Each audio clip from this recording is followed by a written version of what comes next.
Simon always had a calm demeanour, a manner that suited him well for psychiatry. His face didn't always reflect his true feelings, but even so, he was struggling to keep his inner turmoil hidden now.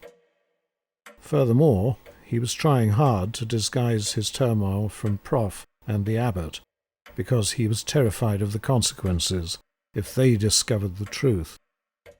So he sat in Prof's consulting rooms, trying to hold a conversation with both of them, as if he had fully recovered from the events in the gallery. He hadn't. He was struggling with his inner demons. Prof sat solemnly behind his desk, as usual. Simon sat in a chair the other side of the desk, facing him, again as usual. One departure from this normal scene enacted so often before was the presence of the abbot, leaning nonchalantly against the far wall, gazing through the window at the river below. Another departure was Simon himself. Normally, Prof, his mentor, was someone to whom he deferred without hesitation, but he felt a seething anger, ill-defined and without direction, but nevertheless there, coursing through his veins like adrenaline. He felt shivery, sweaty, and his nose was drooling snot. A bloody good time to get a cold, he thought. And then he realized it wasn't a cold. It was just that he needed action. It was adrenaline. And he resented sitting there trying to rationalize a course of action. He needed to be doing it now. He needed to find Alice straight away, before she came to harm which instinct told him she was rushing towards. He felt like a cartoon caricature of some of his schizophrenic patients, those who exhibit the cardinal sign of a split personality. It is actually the least common cardinal sign of schizophrenia, but it is the one the public find easiest to relate to, being the most florid. Ever since coming round, he felt that he was possessed by someone other than the familiar ego of himself, Simon Carlyle. His familiar self was still there, but so was someone else, someone he nearly knew. He kept experiencing abrupt changes of mood with surges of temper, which were uncharacteristic. Strange thoughts would flash into his mind and disturb his, Simon's, thought processes. Even more worryingly, he was experiencing glimpses of what he could only describe as another world, seen as though through a veil, for seconds only, and then he'd be pulled back as abruptly to the present. His recall was improving all the time. He recalled the ghost of Catherine seeming to meld with Alice's body. He remembered the sensation when he reached out for her and touched her. He remembered their synchronized and simultaneous sensations as the ghosts seemed to act out a love-making climax, and he knew in his heart what had happened to both of them. He must conceal it or be incarcerated for tests and treatment, and that wouldn't save Alice. What was stranger was that his new alter ego seemed to reinforce these fears rather than fight them, as if he too recognized the danger Alice was in. It wasn't just a matter of saving Alice from danger. He had to find her first. He still couldn't believe it. Prof had outlined calmly the recent events while Simon had been struggling to recover. Sir Edmund had been unimpressed with the outcome of the investigation, which, as far as he was concerned, had only achieved making a crucial member of his staff ill. Ill? Alice? In what way ill? Simon had almost gabbled his fears, but Prof answered calmly enough, "Well, she was semi-conscious, not communicable with, and extremely distressed. She was raving, but we couldn't understand what she said.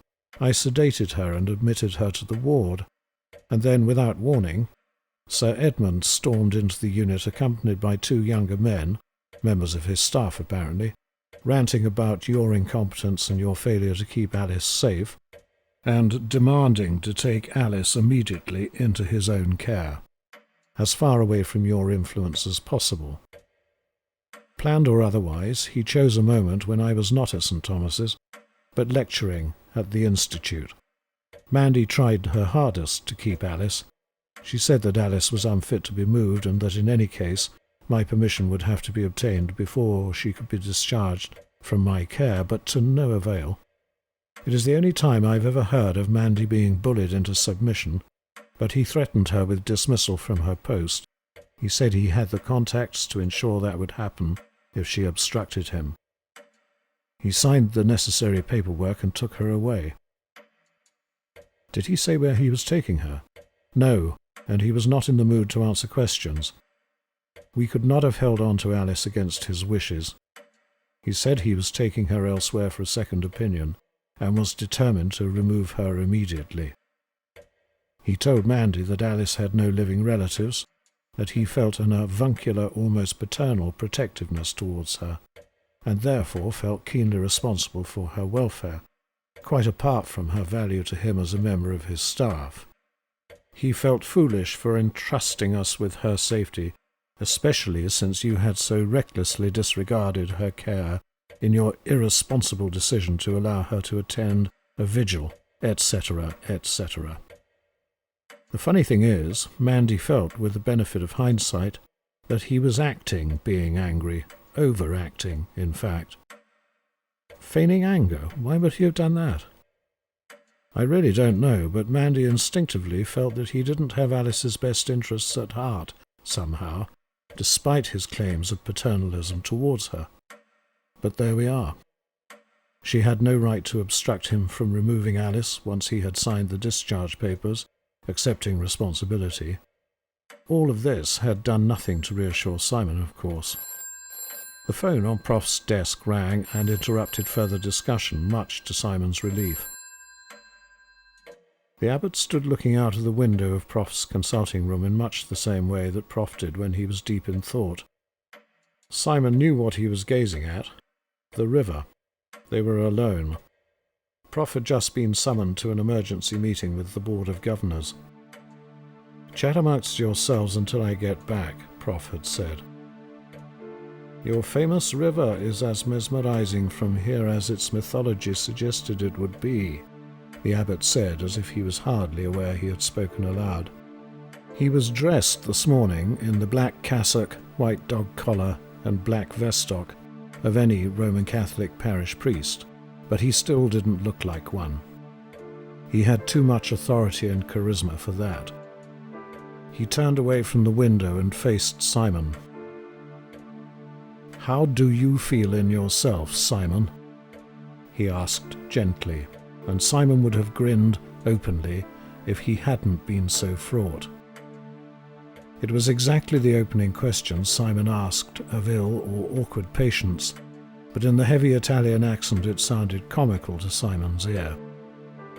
The abbot was looking at Simon with that penetrating gaze, which seemed capable of looking inside his head, and that didn't seem comical at all. "Oh, I'm okay now, thank you," Simon lied. The abbot's expression told him the lie had failed. He became stern. "I think not, Simon. Tell me, what do you think happened to you in the gallery?" There was an awkward silence, and Simon's heart sank.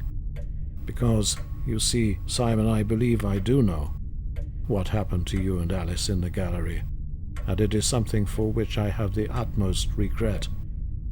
In the parlance of my faith, the faith of the Roman Catholic Church, I believe you have both been possessed, infected if you prefer the term, by the spirits haunting the gallery. You by the spirit of Thomas Culpepper, Alice by the spirit of Catherine Howard. Whatever the case, it is something I must strive to remedy." Simon sat, mute and horrified. Horrified that he'd been so easily seen through. Horrified that the abbot was confirming what he felt to be true. Horrified at what it meant for Alice. There was no point trying to conceal anything more from the abbot. "I can see from the look on your face that you believe me." "Oh, I believe you. Now what?" "In an ideal world, I would carry out an exorcism upon you immediately, to free you from the spirit of Thomas Culpepper, with your consent, of course, but... but I feel inclined to allow your interloper to help you find Alice first. The bond between the two ghosts is obvious. I am presuming that Alice is equally affected, and I don't think that there is any doubt about that, do you? But as soon as you have found her, then I think I must carry out the procedure on both of you. Do you agree? It felt utterly preposterous discussing Simon's current state as one of possession by the spirit of a long-dead young man, and yet... Prof burst in suddenly, slammed the door behind him, plonked himself in his desk chair, and glared at the two startled faces staring back at him. There was an awkward pause before he seemed to relax, wiping a hand wearily across his face, as if wiping his anger away. But his tone was still harsh when he spoke. "Sorry, difficult meeting. I've just been informed by the chairman of the Board of Governors that our department is to be subject to an investigation into our practices and methodology. Apparently, an allegation has been received, claiming negligence and malpractice by you, Simon. I have been informed that you are temporarily suspended from the medical register with immediate effect, and are therefore suspended from your duties here as well, pending their inquiry and an independent assessment of your current state of health. We shall both receive notification in writing from the board shortly. You are also to be made the subject of a General Medical Council hearing, date to be announced." There was a deep silence. "This is to do with Alice and our investigation?" Simon asked in a flat tone. "Yes, I objected strongly to the chairman in forthright terms at this gross overreaction, but the ass was implacable. In fact, he looked terrified." The abbot spoke. "I am so sorry. This is my fault, and my fault alone. I must make representations to your board immediately to explain." No, dear abbot, that would be counterproductive. They don't know about you, and I want to keep it that way." Prof's gaze became introspective, and then a wily look and a wolfish grin appeared. "As Simon knows, I don't take kindly to slurs on our reputation here, and I don't take kindly to having my judgment questioned without good reason or a sound argument. Your activities at Hampton Court were undertaken with my full backing, and I stick by that." "What exactly am I alleged to have done?" Simon asked. Prof was staring unseeingly out of the window, a gleam in his eye. "Exposing Alice to danger by allowing her to attend one of your vigils, thereby precipitating an acute crisis in what must have been a quiescent or developing psychosis in her, through suggestibility, resulting in her current, illness. Someone has even described you as a charlatan." Simon thought indignantly that Sir Bloody Edmund had more or less insisted that Alice be present, and Simon would have given anything to be able to undo the events of that vigil. Mind you, he could sympathize with somebody thinking him a charlatan. Prof had spoken his recent words dreamily, but now he spoke with force. "It's just dawning on me that they may have done us a favour by acting so vindictively." "Really? How?" Simon was puzzled. "Well, you are, from this moment, temporarily, no longer a practicing consultant psychiatrist." Simon wasn't following Prof at all. "So you can look for Alice, demand to see Alice when you find her, purely as a good friend. No unethical interference with a colleague's treatment from a rival psychiatrist, you mean?" Simon said. And then he tried hard not to blush. An image of a wanton, naked Alice caressing him lewdly had just flashed into his mind. Just a good friend was a bit wide of the mark. "Exactly, and you and the abbot can search for Alice with impunity." Simon glanced at the abbot and received an inscrutable look from the blue eyes. "Now, Assuntino, there are matters I must discuss with you. Simon, why don't you go and recruit Adrian to help you and tell him the order comes from me? By the way, to make that ass of a chairman so jumpy, these allegations could only have come from someone with very high connections and big clout, throwing his weight about. So we know who that is, don't we? The question is, what is his game? Simon got up to do as bidden. He turned at the door. Prof, if I do find Alice under another psychiatrist's care, what do I do? Kidnap her back. Succinct, or what?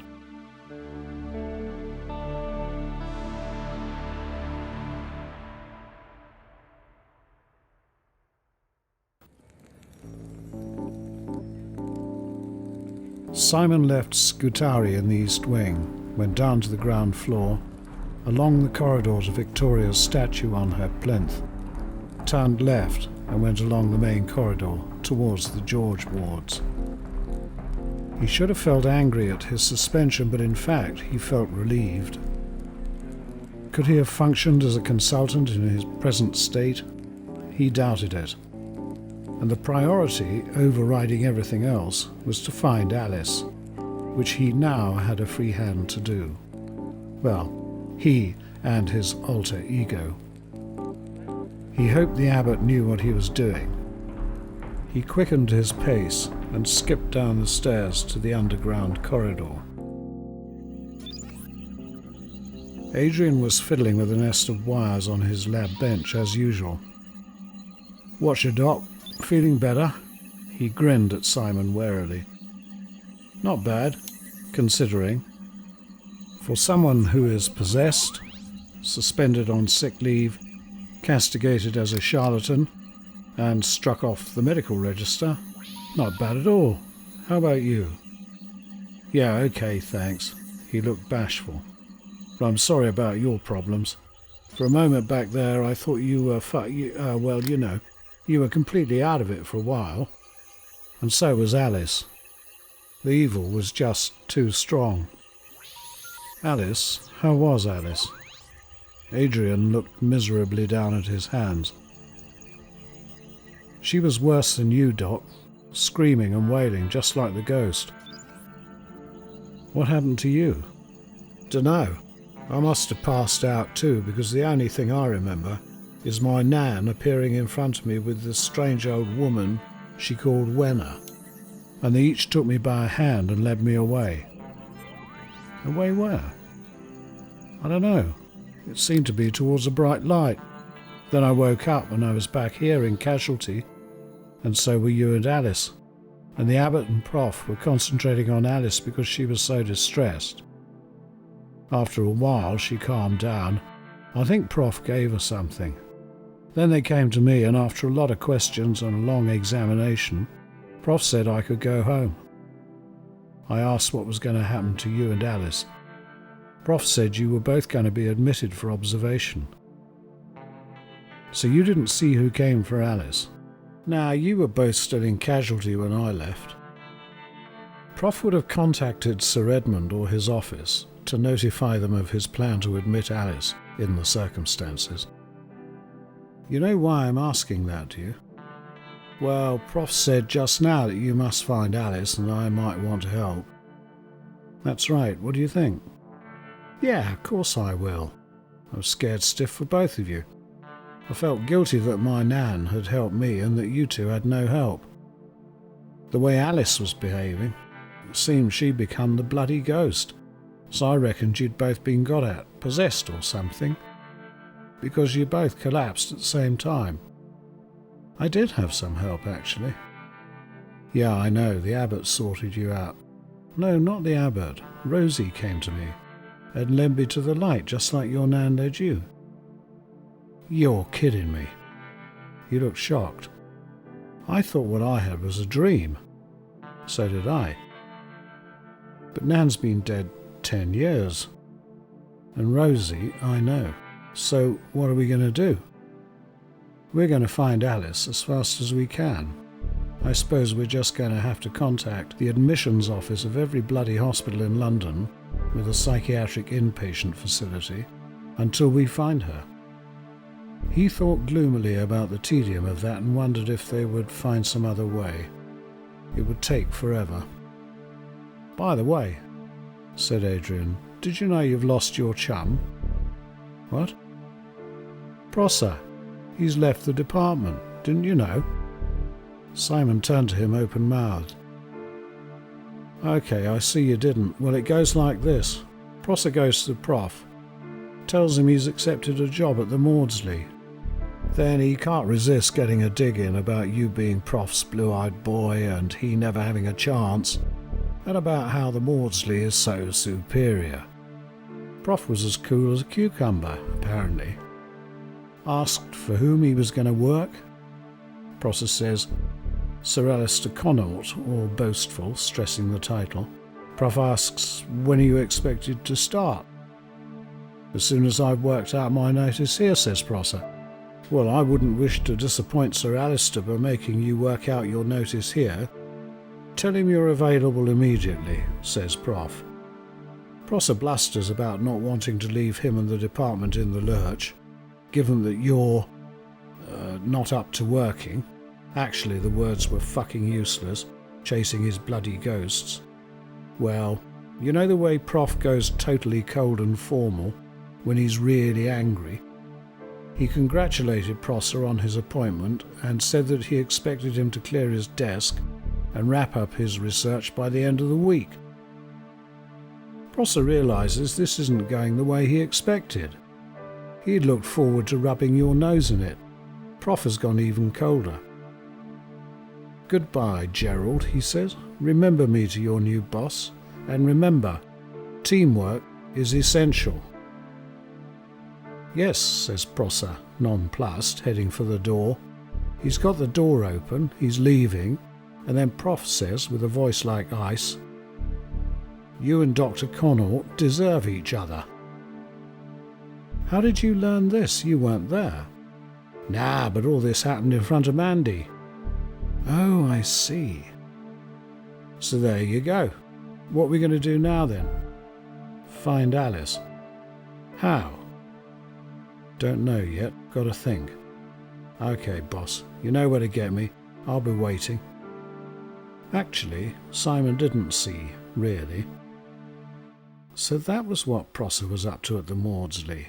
Simon's thought processes were so sluggish he felt as if he was trying to swim through cement. But he thought about it as he walked to the car park. What did he know about Sir Alistair Connaught? Connaught was a prick. That was about the extent of it. He was one of those extraordinary characters who, with a mixture of bullying and blagging, emerge at the pinnacle of his chosen professional tree, despite being spectacularly unsuitable to be there. He was a bombastic dullard, persuaded that his brilliance had brought about his position. The truth being his fortuitous presence during a sudden psychosis within the royal family, which even he was unable to mismanage. Connaught was also jealous of Prof's chair, or, more accurately, Prof's intellect. Connaught was no friend. Connaught was hugely influential. Isn't it funny how people like Connaught seem to have the air of powerful people, despite their very obvious flaws? Anyway, he was an unpleasant bastard, and powerful enough to damage Prof if he wished to. He was a great proponent of electroconvulsive therapy. The more the better. Much like Prosser, though Simon thought Prosser was driven by a sadistic streak. Connaught? God knows. He was turning the key in the ignition when two thoughts hit him. Firstly, only another registered doctor can instigate proceedings against a registered practicing doctor for a BMA hearing. Prosser? Describing him as a charlatan was very Prosser-like. Secondly, he was imagining what administering electroconvulsive therapy to someone possessed by whatever had been in that gallery might result in, or to himself, or rather his two selves, when he had a vision. Irrational, illogical, nonsensical, all those things.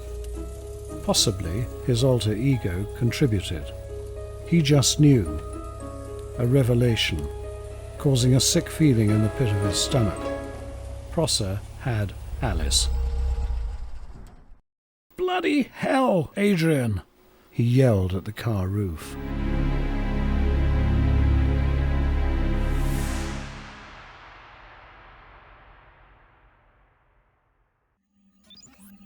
Hang on, Doc. What do you mean Prosser's got Alice? Simon had nearly torn the door off Adrian's lab, bursting in on a wave of anger. He'd run all the way back from the car park, and now he was breathlessly incoherent. "How'd you know?" Adrian asked, all reason and calm. Simon gasped a great lungful of air. He had to think rationally. Going off the rails was not going to help. "I don't know how I know, I just do. Call it intuition. Call it paranoia, more like. He's working with Connaught. Connaught is the royal family's psychiatrist.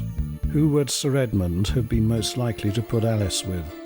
He would have had royal backing, no questions asked, and Sir Alistair would have jumped at the chance of rubbing Prof's nose in it. It's obvious and it makes sense. The idea of those two wankers plugging her into the mains to attempt to cure her psychosis is too much. We've got to get her out." He grabbed Adrian's phone. "Switchboard, Dr. Carlyle, get me the Maudsley, please." "Doc, do you think Prosser going to the Maudsley now is maybe not too coincidental?" "Yes, exactly. It proves my point. That's where she is." The admissions officer at the Maudsley came on the phone, absolutely certain that nobody under the name of Mrs. Alice Charrington was currently an inpatient under Sir Alistair's care. No, she wasn't an outpatient either. You might like to try his secretary for private patients. She gave Simon a number he recognised to be for the Priory, Roehampton. Prosser wouldn't have access to the Priory. He looked at Adrian blankly. "Doc, you okay?" "Yeah, she's not there apparently." He phoned the Priory and got the same response. Adrian was watching him carefully. "Sorry," he started to say, and then he had another inspiration. "Wait a minute, what's Alice's married name?" "How the hell would I know? And why is that important?" "Well, if they thought I might try to find her and they didn't want me to, they might admit her under another name." "Yeah, but they could have chosen any name, Susan Smith, for example." "But sticking as close as possible to the original creates fewer complications. And choosing her married name might provide an extra smokescreen where I'm concerned, as they would assume that I know she would hate it. And that just happens to be enough for Dr. Paranoid to think that she might have been admitted under the name of Mrs. Alice. What the hell was his fucking name?" "She told me once, I just can't remember it. It began with a P, some South African name." "Well done, Doc. Really limits the field, that does. P for psychopath, perhaps. And listen, why should they be worried about you finding her whereabouts anyway? You can't do anything to interfere, can you?" "I've got it," he said. Adrian looked at him as if he hadn't. "We'll break into her flat and find out what her married name was." Adrian's look became pure scorn. "Is it obligatory to develop a criminal mind when you're struck off? And by the way, if we are talking about a criminal act, what's all this about we?" he asked. "Oh, didn't I tell you there are two of me now?" "Doc, that's not funny." "I know, it's hilarious."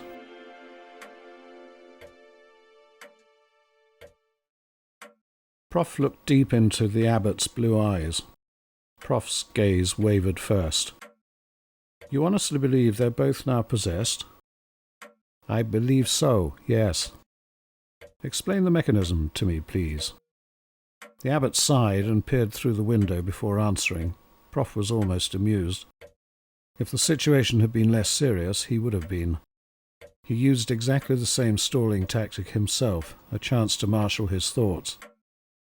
"The power of evil in that place was too strong for me, and I believe that the love between Alice and Simon too closely echoed that of Catherine Howard and her lover. It gave them a gateway through which their spirits could cross over, from the past to the present.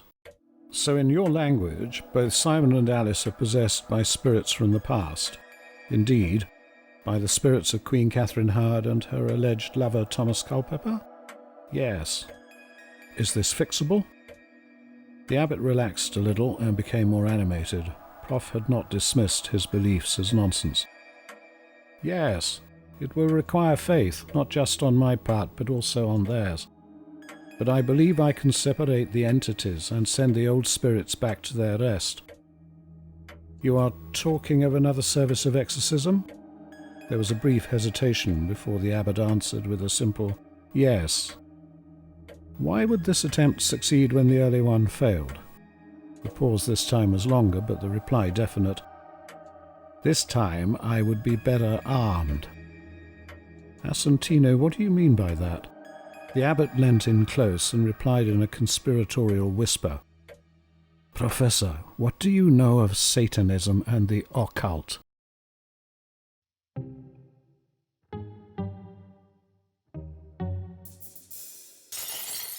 With his hand encased in a thick leather glove, the pane of glass broke easily and with almost no noise.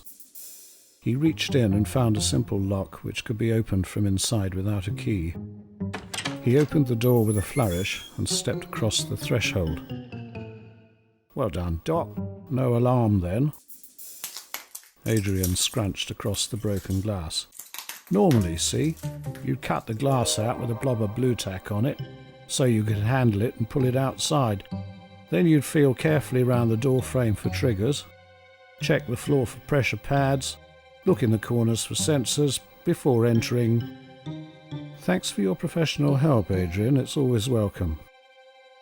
So they'll know this is an amateur job without even bothering. Somebody possibly who knew there was no alarm system set, etc., etc. You, in fact. Excuse me, smartass, and don't begin to tell me why you're such an expert. Can we get on, please? We need evidence of Alice's married name and then we're out of here. She's academic, so go to her desk if she hasn't got a safe. Personal details tend to be stored there. If they're in the past, they'll be low down. Probably in a container of some sort, a shoebox or a cake tin, something like that. In the bottom drawer at the back. And if she hadn't been academic, Simon tried to make it as withering as possible. Adrian was unabashed. Easy, Doc. Dressing table or knickers drawer. If I'm being so bloody amateur, why didn't you guide me? Because it looks better being amateur if the authorities start sniffing around. It took no time at all, thank God, because he had never felt so guilty about anything. Rifling through the privacy of someone he loved was not a first for him, but he hoped it would be a last. Of course, it was in a tin in the bottom drawer of her bureau at the back, along with her birth certificate and vaccination details.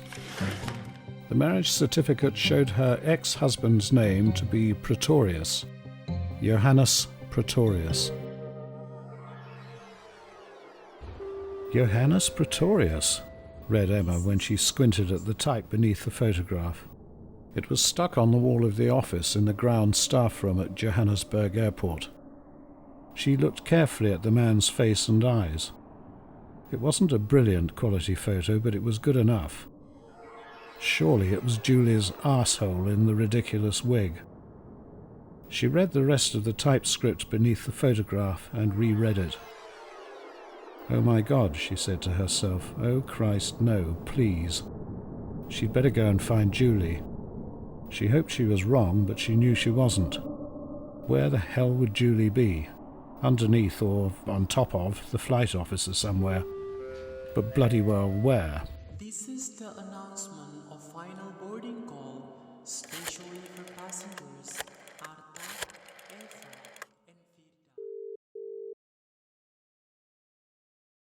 Someone with a pleasant voice answered the phone. Ward 9, Staff Nurse Jenna speaking. Can I help you? Good morning, Staff Nurse. Dr. Carlyle speaking from St. Thomas's. Do you have Mrs. Alice Pretorius with you as an inpatient? Yes, we do. He tried to keep all emotion out of his reply. He felt his heart was beating so loudly she must have been able to hear it, surely. She's a friend of mine, and I was hoping to visit her. Would that be possible? Her pleasant open voice sounded suddenly more guarded. She isn't well enough to receive visits at the moment, I'm afraid. Who did you say you were, please? Dr. Carlyle. I'm a consultant psychiatrist at St. Thomas's. Her tone relaxed again. Oh, then you will understand. She's acutely psychotic at the moment, and quite disturbed, so she's heavily sedated. Quite understood. Is she under Sir Alistair Connaught's care? Yes, she is, but a junior colleague is looking after her. Would you like Dr. Prosser to phone you? I could get a message to him. He's in the hospital, I think. Simon tried to sound casual and arrogant at the same time. No, I think it will be more appropriate for me to speak to Sir Alistair, not to a junior. I'm too busy for the next couple of days. I'll let the dust settle, and speak to him when things have calmed down a little. Calmed down? I assure you everything is perfectly calm here. Wow, prickly Miss or Mrs. Professional. The last thing he wanted was to raise anybody's hackles. I meant calm down for Mrs. Pretorius, he said, allowing a chilly note to enter his tone. He needed to sound as authoritarian as he could. She sounded slightly placated. Oh, I see. Well then, when things do, would you like me to pass on your best wishes? Please do, he drawled, trying to sound as disinterested as possible, and quite unlike the way he was really feeling, with pounding heart and shaky hands. Thank you. Simon concentrated on putting down the phone without his trembling hand causing it to clatter into the rest. His mind was a maelstrom of relief at locating her and enhanced fears for her safety. Adrian, we've got to get her out of there now. Yeah, okay, I see. You're going to wander into the Maudsley and say, "Hello, everybody. I'm the famous Dr. Carlyle. And trust me, Doc, if you try this stunt, you're going to be very famous very quickly. And I'm taking one of Sir Alistair Connaught's patients from him because he's not competent to treat her. By the way, I've been struck off the register." I think not, hey? I'm not going to announce anything. We're just going to spirit her away. Spirit her away? You jest, I think. Pun intended. And what's this about we again? His eyes teased. Simon gave him a look. Oh no, don't start that again, about being a coven. Prof said you were going to help me find Alice. Yeah, find Alice. He didn't say anything about kidnapping her. Yes, he did. The abbot has got to treat both of us. Oh, great. Treat you both. Or would that be 4 for the price of 2? Very funny. We can bluff our way in, pretend to be outside specialists, brought in to give a second opinion on her condition, wheel her away on a trolley, out of the ward and out of the hospital altogether. It ain't going to work, Doc. What if we run into Prosser? I've got a contact at the Maudsley. Let me see if I can come up with something better. Okay, let's get out of here. Time is not on our side. Think of them trying to give Alice ECT. And would it be just Alice they were giving it to? Simon was going home to change into his best suit. As a visiting consultant, he'd better make sure his appearance made the best possible impression. And he would go to the Maudsley that afternoon, with or without Adrian, and with or without his contact's help. But Adrian didn't need to know that yet.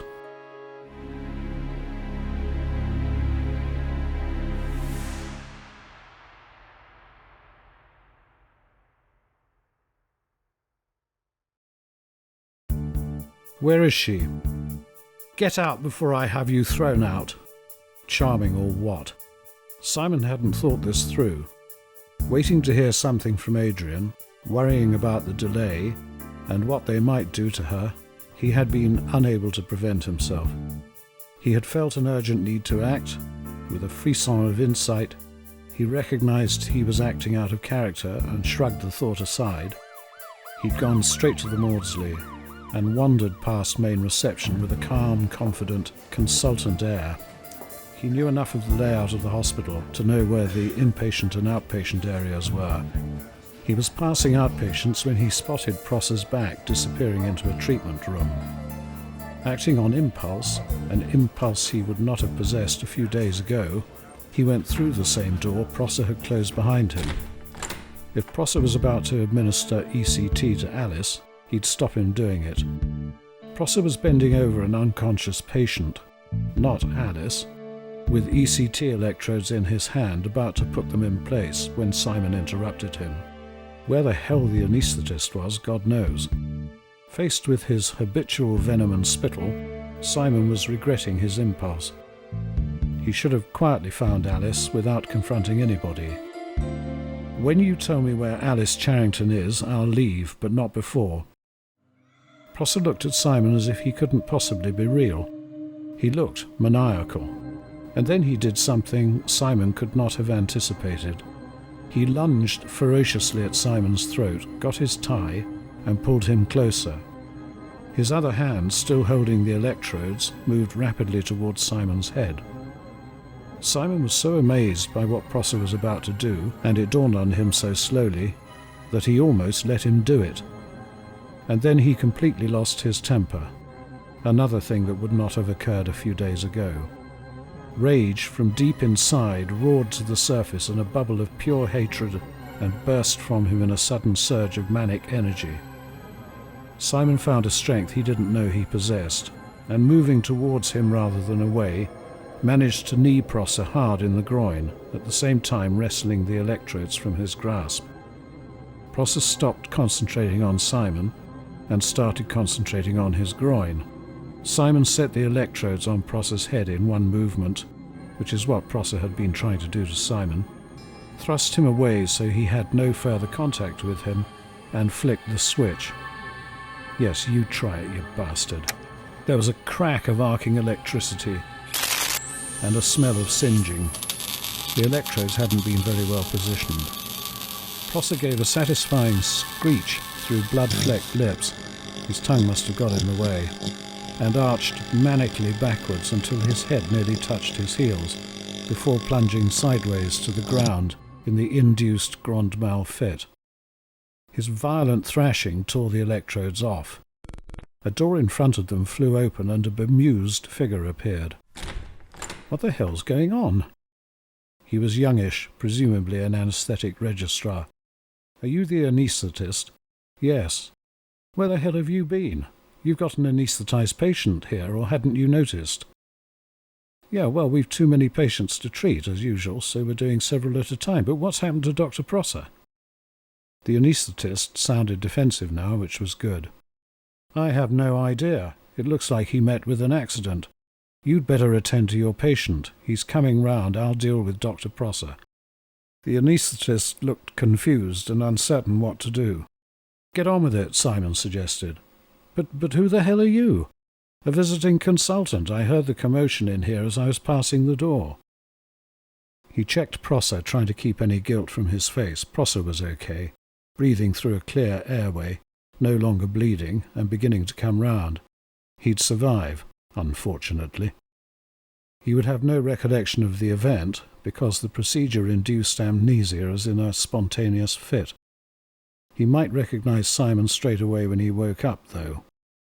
More likely, his thought processes would be as scrambled as those of the poor patients he subjected to this barbarism.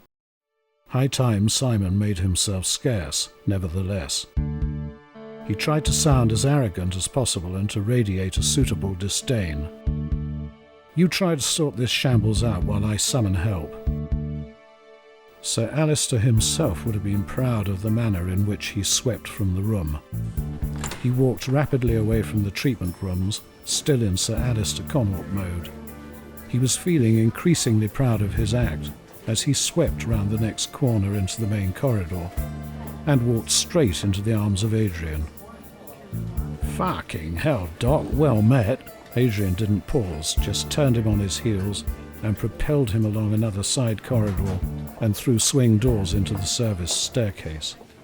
Seconds later, footsteps thundered past, several doctors and nurses all in a hurry heading towards the treatment rooms.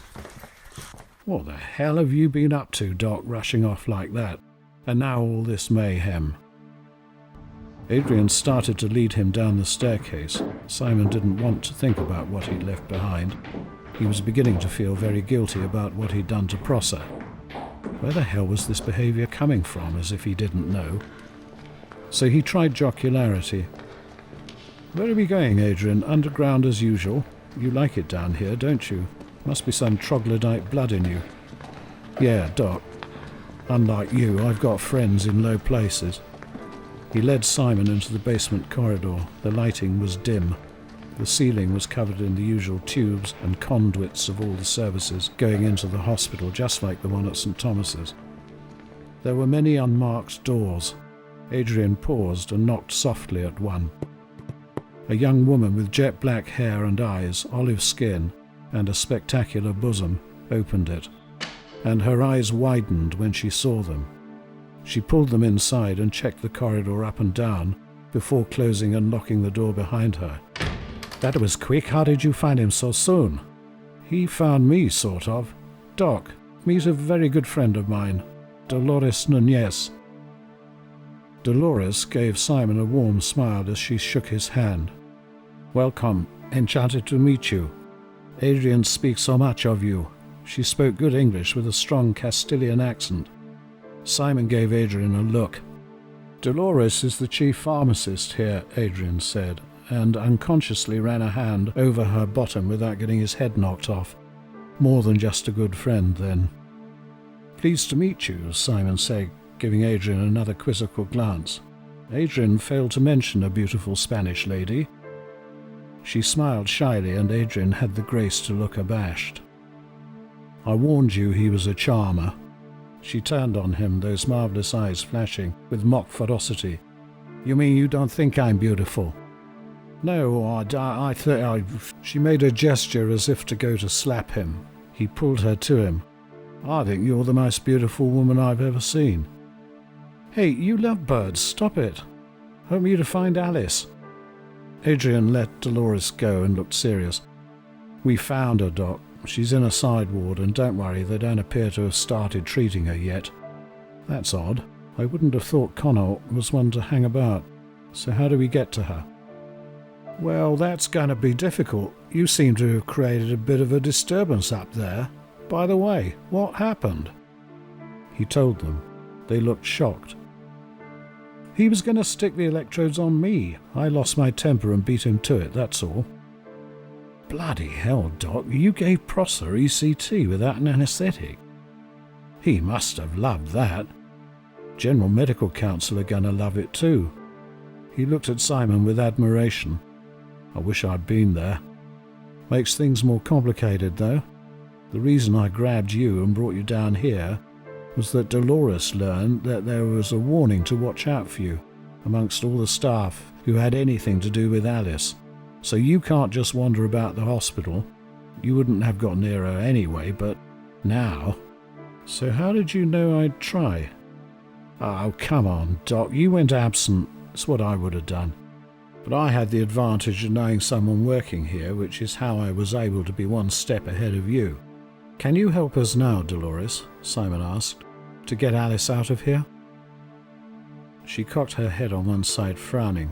"I could go up to the ward on the pretext of checking someone's medication to see what's going on. But I have no authority to move her, of course. I could check that she's still there." He had a sudden premonition. "Please do," he said. When Dolores left, they locked the door behind her, and Simon sat gloomily, looking at the shelves of brightly packaged drugs. "What's up, Doc?" "I have a feeling, and it's getting more intense by the second. I think we're too late." Adrian didn't respond, and they sat in silence until, after an interval which seemed to last forever, and during which they became ever more despondent, there came the furtive knock on the door. Adrian let her in, and Simon knew immediately from the solemn expression on her expressive Spanish face. "She's gone. They move her this afternoon." "Where to, and who are they?" "Sister didn't know, or wasn't telling." "When was this exactly? After my arrival?" "I think so. It looked as if it had only just happened. Everybody was looking a little flustered." He thought deeply for a while. Adrian and Dolores looked on without speaking. Had they moved her because he appeared? Why bother to do that? He could have been refused access to her on the grounds of Alice's state of health. Or had they moved her for some other purpose? Julie squinted at the photo. read the message beneath it and blanched. Yes, that's him. Arsehole without the wig. What do we do now? You're sure? Definitely, those dead eyes. Emma didn't hesitate. Then we obey the message and contact the South African police. We tell them that their murderer on the run was on a flight to the UK.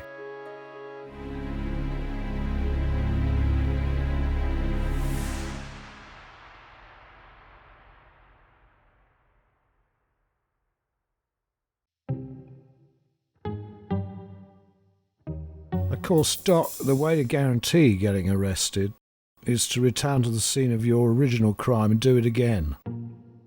Simon gave Adrian a baleful look.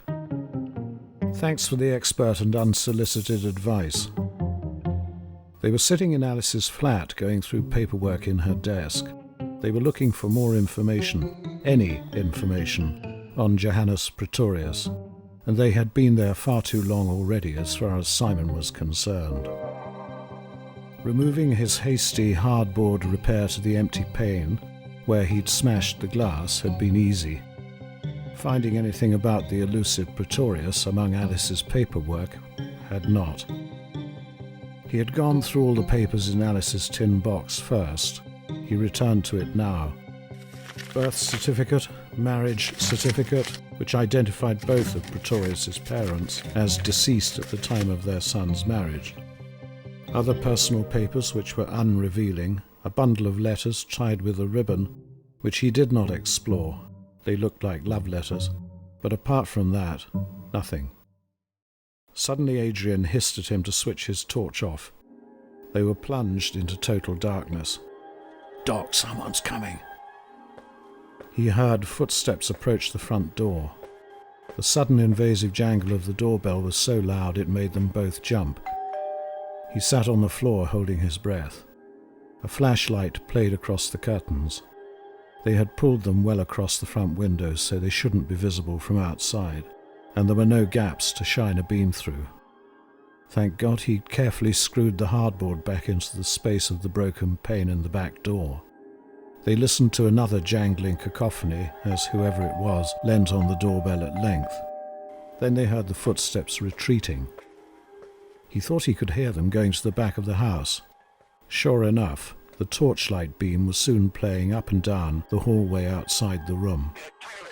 They heard the harsh, disembodied voice of a walkie-talkie. Shit, it was the police. Simon couldn't make out what it said, but he heard the reply. "No, Gov, no sign of him. Back door hasn't been interfered with. Broken pane still has its repair in it. Doesn't look to have been touched. Do you want me to enter to make sure?" More squawking from the walkie-talkie. "Lonsdale Road? Yeah, just round the corner. Can be there in 5. Okay, so we're on our way." As he ran back to the front, he called out to his colleague, who must have been in the street. "Mike, the car now. Lonsdale Road, Toot Suite. Just round the corner, a sighting. Could be him." Simon listened to their footsteps clatter away before he dared breathe. They heard the sound of slamming car doors and a rapid departure. Adrian whistled quietly. "That was too close." "You can say that again. Look, I can't find anything, and they might come back. Let's get out of here." "I'm not going to argue with that." They had arrived nonchalantly with an air of purpose. They left very differently, furtively checking every shadow before running to it. Their manner would have screamed guilt if anybody had been watching. It seemed nobody was. There was no sign of police personnel or cars. He coasted the Mercedes quietly away from Alice's Road and onto Rocks Lane. 5 minutes later they were crossing Putney Bridge. 20 minutes after that they were in Simon's kitchen, and he was pouring 2 generous whiskies to steady their nerves. They took them into the sitting room and sat down.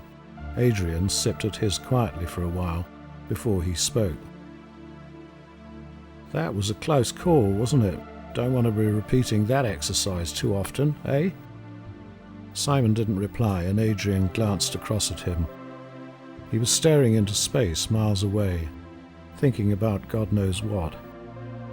Adrian was worried about him. Simon hadn't been himself since the exorcism at the palace. It wasn't just Alice's absence that was worrying him. Adrian was sure of that. And he really didn't like this gobbledygook about possession. A bloody ghost living inside Doc, not exactly likely, was it? And he certainly wasn't going to dwell on it. It gave him the creeps. Didn't stop him worrying about him, though. He glanced at Simon again. He was still staring into space, as if Adrian hadn't spoken. "Penny for them," Adrian said. Simon suddenly snapped out of his reverie. "Sorry, miles away." There was something niggling away at the edge of his consciousness. Some connection he felt he should be making and wasn't. "There's something I'm missing and I can't tie it down." "If you stop thinking about it, maybe it'll come back to you. In the meantime, I was thinking about something too, Doc. Would it be all right if we involved Dolores?